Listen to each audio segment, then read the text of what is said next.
श्रद्धालुओं, जय श्री कृष्ण, जय श्री राम, जय श्री राधे राधे, जय श्री महाकाल। इस प्रवचन में आपको श्रवण कराएंगे श्रीमद देवी महात्म चरित में श्री कृष्ण एवं प्रसेन की श्यामंतक मणि की कथा। द्वारकापुरी में भोजवंशीय एक राजा सत्राजित रहता था। वह सूर्य का परम भक्त एवं उनका मित्र था। उसने सूर्य की आराधना करके उनसे श्यामंतक मणि प्राप्त कर ली थी। वह उस मणि को गले में धारण करने से साक्षात सूर्य के सदृश दिखाई पड़ता था। उसे देखकर मणि के तेज से भ्रमित नागरिकों ने सत्राजित को सूर्य समझकर सुधर्मा नामक अपनी सभा में विराजमान श्री कृष्ण जी के पास पहुंचकर उनसे कहा, हे जगतपते, आपके दर्शन की अभिलाषा से भगवान सूर्य एवं आपके पास आ रहे हैं। यह बात सुनकर सभा में श्री कृष्ण जी हंसकर बोले, हे बाल स्वभाव नागरिकों, ये सूर्य भगवान नहीं है बल्कि सत्राजित है, जो स्वयं सूर्य द्वारा प्रदत्त श्यामंतक मणि से दीप्तिमान होकर यहाँ आ रहा है। इसके पश्चात विप्रों को बुलाकर सत्राजित ने स्वस्ति वाचन कराया और भली भांति पूजन करके उसकी मणि को अपने घर में स्थापित किया।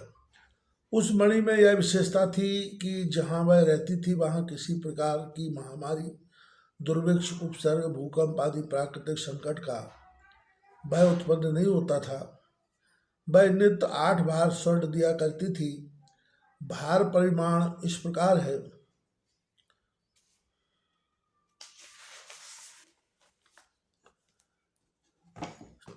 4 व्रीहि धान की 1 गुंजा, 5 गुंजा का 1 पण, 8 पण का 1 धरण, 8 धरण का 1 कार, कंसम 4 कर्ष का 1 पल, 100 पल की 1 तुला और 20 तुला का 1 भार कहलाता है।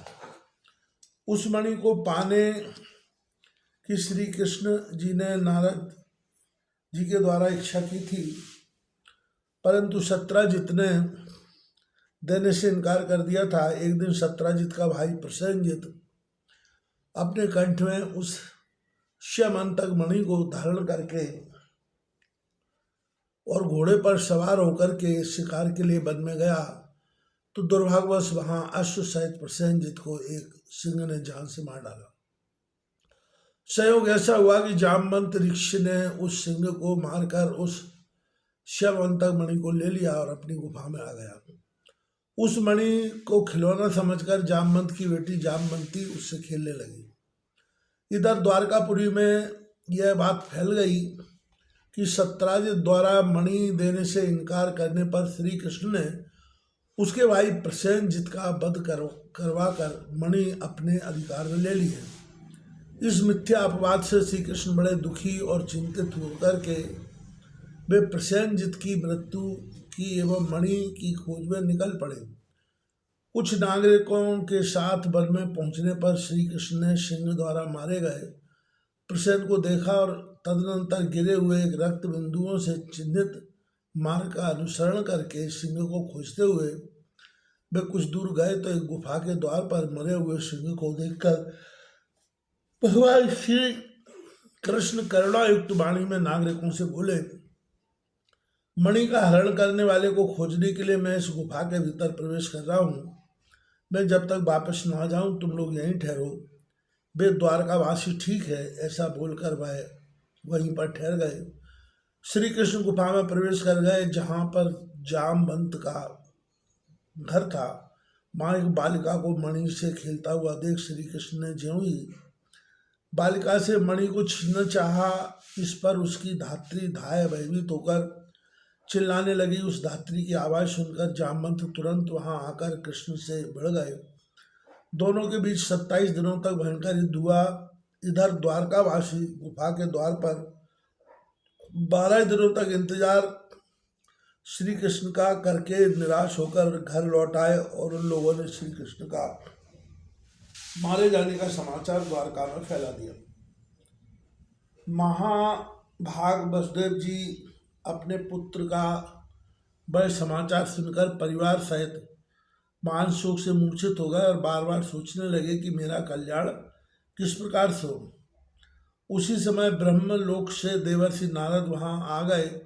उन्होंने पुत्र की चिंता से व्याकुल वसुदेव जी से कहा, आप पुत्र की प्राप्ति के लिए अंबिका देवी की आराधना कीजिए, उनकी आराधना से आपका शीघ्र कल्याण होगा।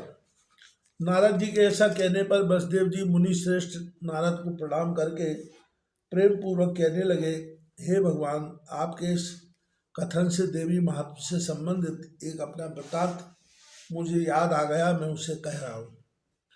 पूर्व काल में पापी कंस ने आकाशवाणी के माध्यम से देवकी के 8वें गर्भ से अपनी मृत्यु जानकर भयभीत हो भार्या सहित मुझको बंदी बना लिया और कारागार में पैदा होने वाले मेरे 6 पुत्र पापी कंस ने मार डाले। तब मेरी निर्दोष भार्या देवी देवकी अत्यंत शोकाकुल उठी और दिन रात दुखी रहने लगी।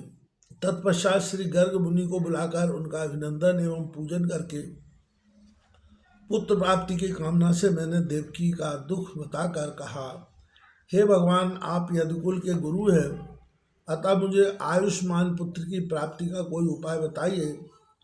दया निधान गर्ग जी प्रसन्न होकर मुझसे कहने लगे, हे महाभाग वसुदेव, आप जो भगवती दुर्गा अपने भक्तों की दुर्गति का विनाश कर देती है, आप उस कल्याणकारी देवी की आराधना कीजिए। इससे शीघ्र ही आपका कल्याण होगा, क्योंकि आप उनकी आराधना से सभी लोगों को की समस्त कामनाएं पूर्ण हो जाती हैं। उनकी उपासना करने वालों के लिए संसार में कुछ भी दुर्लभ नहीं है। मैंने उनसे कहा कि मैं तो कंस के कारागार में बंदी रहने के कारण कुछ भी कर सकने में समर्थ नहीं हूँ। हे करुणा सागर, आप ही मेरे कल्याण के लिए उन भगवती चंडिका की आराधना करने की कृपा करें। मेरे इस प्रकार कहने पर मुनि श्रेष्ठ गर्ग जी प्रसन्न होकर देवी दुर्गा की आराधना की इच्छा से विप्रों के साथ बिंद पर्वत पर चले गए और जप एवं पाठ में तत्पर रहते हुए गर्ग मुनि जगत की मात्र स्वरूपा और भक्तों की कामनाओं को पूर्ण करने वाली भगवती की आराधना करने लगे। जब पूजनादि अनुष्ठानों की समाप्ति के पश्चात आकाशवाणी हुई कि हे मुनि, मैं प्रसन्न हो गई हूँ, अतएव तुम्हारे कार्य की सिद्धि होगी। पृथ्वी के भार का नाश करने के लिए मुझसे प्रेरणा पाकर स्वयं भगवान विष्णु अपने अंश से वसुदेव की भार्या देवकी के गर्भ से अवतार लेंगे। कंस के भय से वसुदेव जी उस शिशु को शीघ्र लेकर शीघ्र ही गोकुल में नंद के घर पहुंचा देंगे और वहां से यशोदा की माया कन्या को लाकर देवकी को देंगे। कंस उस कन्या को मारने के लिए जैसे ही पृथ्वी पर पटकना चाहेगा, तभी उसके हाथ से छूटकर मेरी अंश रूपा वह कन्या तत्क्षण अलौकिक रूप धारण करके बिंदु पर्वत पर चली जाएगी, जो बिंदवासिनी जगत का कल्याण करेगी। इस प्रकार आकाशवाणी को सुनकर गर्ग मुनि भगवती जगदम्बा को प्रणाम करके प्रसन्न मन से मथुरा आ गए। उनके मुख से महादेवी के वरदान की बात सुनकर मैं देवकी सहित अत्यंत प्रसन्न हुआ और आनंद विभोर हो उठा। तभी मैं देवी के अत्युत्तम महात्म को जान रहा हूँ और हे देवर से आज आपके मुखारविंद से मैंने वही देवी महात्म सुना है। वसुदेव जी के आग्रह पर नारद जी ने 9 दिन की देवी चरित्र सुनाया, जिसको भक्तिपूर्वक वसुदेव जी ने सुना। 9वें दिन कथा की समाप्ति होने पर वसुदेव जी ने विप्रों को भोजन कराया, दक्षिणाओं से संतुष्ट किया। जिस समय वे विप्र वसुदेव को आशीर्वचन प्रदान कर रहे थे, वे उसी समय भगवान श्री कृष्ण मणि धारण किए हुए पत्नी जामवती के साथ वहां आ पहुँचे, क्योंकि जामवंत ने श्री कृष्ण भगवान को पहचान कर अपनी पुत्री उन्हें मणि सहित अर्पित कर दी थी। भार्या सहित भगवान कृष्ण को देखकर वसुदेव जी तथा उपस्थित जन समूह की आंखें हर्षातिरेक के अश्रु से परिपूर्ण हो गई। देवर्षि भी श्री कृष्ण के आगमन से हर्षित हुए और उन्होंने वसुदेव जी व श्री कृष्ण जी से विदा लेकर ब्रह्म सभा के लिए प्रस्थान किया।